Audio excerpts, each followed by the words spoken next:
And welcome back. Joining us now, a very special guest. We got former Mizzou football coach Gary Pinkel, the winningest football coach at Mizzou, also at Toledo. Coach, how you doing today? And thanks so much for coming on.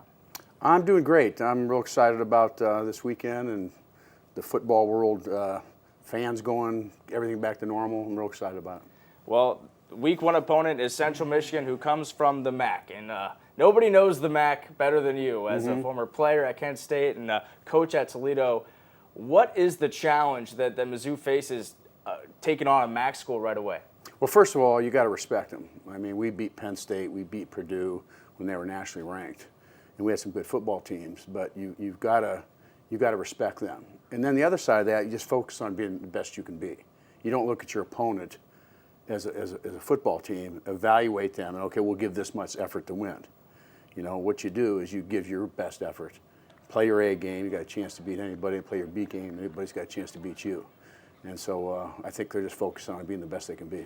Now in year two for Coach Drink, what do you think has made him so successful? You know, he was 5-5 in his first year, but off the field, he's just so captivating, isn't he? He's a great guy. I have tremendous respect for him. I don't think you can make a better choice. You know, I thought how he handled last year was incredible.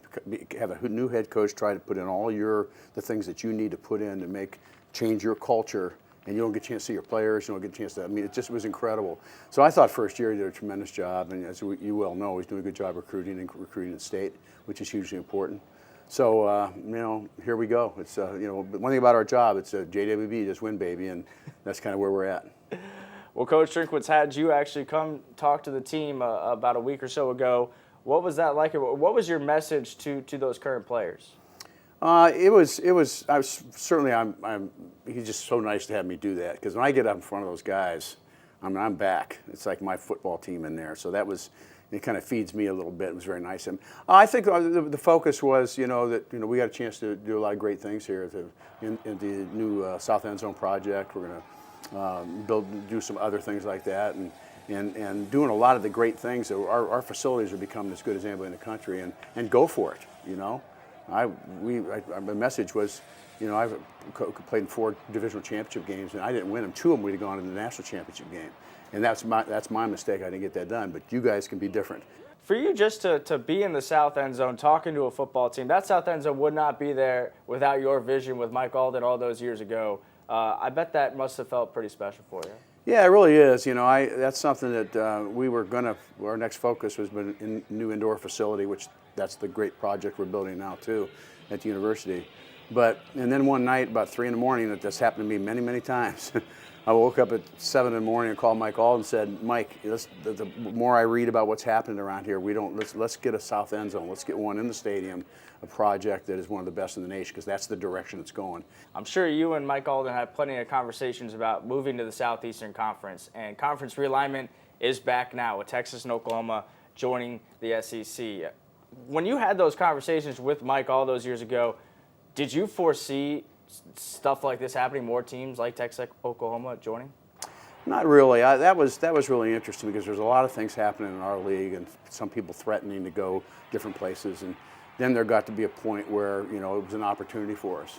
But it's really crazy out there. It's a lot about money. It's about 2 schools left, in Oklahoma and Texas, 2 schools left in the Big 12 that they're looking at the monies that everybody else is getting in the SEC and some of the other conferences per team, and they're just shaking their heads. So I think there's a point where they just said, let's go for it, and it's going to be a heck of a league. It's going to be like we need our challenges, huh? Do you like it? Do you like that Mizzou's going to face those former rivals again? Yeah, I think so. I have not seen the East-West, how it's going to be divided up yet. In my mind, there's a couple different ways it can go. It's a great league, but you better buckle up, and you got to give your best. But we've responded to that challenge before, and with Coach Drinkwitz and his team, we'll respond to that. For the Tigers this season, what are your expectations for this team? What do you think would constitute a success for Coach Drinkwitz in year 2? Well, I think certainly you want to go to a bowl every year. I mean, that kind of stamp in your program when you're doing that, and then you want to increase your winning and get in divisional championship games and be able to continue on. So if you're in this situation, shoot, my first 4 years were losing, winning, losing. Inherited a program with 2 winning seasons, 17 years. So, but he did a great job last year. It's just go out and get better, and I think that's the other thing too. It's just getting better and better as the season goes on. You know, if you stay healthy, that certainly helps. You know, it's we've got a pretty good schedule, and I think we have a great chance to have a real good team. What do you think the next step is for this program? You mentioned all the conference championships that you guys were able to accomplish here at Mizzou. What is that next level, you think? Well, I think just to get in that championship game and win it and go to the next level. You know, I didn't get that done, and I feel sorry for my players too, because I'm responsible for that. But at the end of the day, you have to win your division to take the next step. So getting that championship is really important. Is it easy? No, it's very difficult. But you know, that's where your focus is, and if you get through that one, then you go to the next one. And I get chills, pretty excited to think about it and kind of direction where we're going. Coach Drinkwitz has mentioned multiple times the gap between, you know, the top tier SEC programs. You got Alabama, LSU, you can put Georgia in there, and then the rest of the league. How do you see Drinkwitz closing that, and have you seen that already? Well, my whole thing is just just win. You know, winning takes care of all those things. The consistency of winning. You know, I don't think the gap's that big. You know, let's go. I mean, let's. It is what it is. Go compete and find a way to win. With recruiting with Coach Drinkwitz, the way he's been able to get St. Louis, Kansas City, it kind of brings us back to the way you were able to do it. What is the key to being able to get those guys? And if you are able to get those guys, is that all you really need to do at Mizzou to be successful? Well, you started getting some great players out of both the cities, and that's what we eventually did. A lot of guys played in the NFL, are great players here, even though they didn't play in the NFL. And so I think that's hugely important. I saw it was thrilling for me about 3 or 4 months ago. I see an advertisement to stay at Mizzou on the TV. I just see an advertisement. We never did that. I wanted to do it. I don't think Mike Allen would let me do it financially. But at the end of the day, that was brilliant. I mean, understanding that we got 2 major cities in the only Power 5 school in this state, and take advantage of it. And I think they just went after it. And I think Drink and their staff really did an excellent job. And I think it really will help. And hopefully it snowballs. That's what it did for us. It snowballed. And then in tune, when these great players stay in state, even the players outside notice that we're getting the great players here, which makes it a little bit more enthusiasm for them too. Well, Coach Drinkwitz is dealing with something that you never had to deal with, and that's name, image, and likeness. Yes. Are you glad? I'm glad I'm not doing that anymore. You know what? It probably should have been done by the NCAA years ago, but there was a lot of things going on at that particular time, and it's just challenging. It's challenging. I don't have any problem with players getting money, but we'll see how it plays out. You're going to go on a home visit, and you're going to have the recruit, the mom, the dad, and then you're going to have his agent sitting right next to you.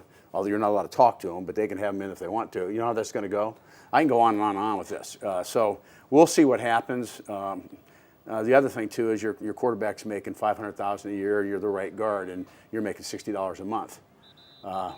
Little problems internally, I don't know. So we'll see where that goes. And again, Coach Drinkwitz is really young, and he can handle those things a lot better than I did. So. I'm sure you would have been great, Coach. We'll finish with this. Take us through a typical game day for Coach Pinkel now. Well, it really was difficult for me game day my first game when we played at West Virginia, and I woke up that morning. That's the first time in 38 years, 25 as a head coach, that I woke up and there wasn't a game, but my body did not know that. I was so intense. My wife kicked me out of the house. Said, go jog, go do something. That's what Missy told me to do. So, it's what I do usually get up is I kind of enjoy myself more as I go. I'll go down and have coffee with some friends. Everybody asks my opinion, even though my answers probably aren't very good. And then it's game day. Now during the game, it's field position, it's down and distance, it's personnel sets.